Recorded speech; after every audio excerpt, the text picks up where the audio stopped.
Tədris ilinin yekunlaşması, yay mövsümünün başlanması və nəticədə sərnişin axınının azalması ilə əlaqədar Bakı metropoliteni QSC tərəfindən qatarların hərəkət qrafikinə dəyişiklik edilib. Bu barədə Milli Azər Bakı metropolitenindən məlumat verilib. Bildirilib ki, yay grafikinə əsasən metropolitende qatarların hərəkəti iş və qeyri-iş günlərində iki fərqli cədvəllə tənzimlənir. İş günlərində 28 may Əhmədli sahəsində və əks istiqamətdə saat 07:00, 00, 10, 00 və 17, 00, 21, 00-da qatarlar arasında interval 2,5 dəqiqə təşkil edir.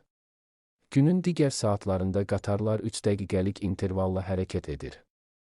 Şənbə və bazar günlərinin cədvəlinə əsasən isə həmin istiqamətlərdə saat 06:00-dan 22:00-a qədər qatarlar arası interval 3 dəqiqədir.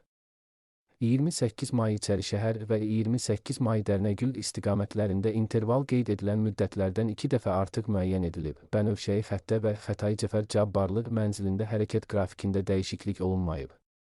Qrafik dəyişikliyi Bakmil stansiyası və əksinə hərəkətə də tətbiq edilib və yeni qrafik Metro.gov.az saytında yerləşdirilib.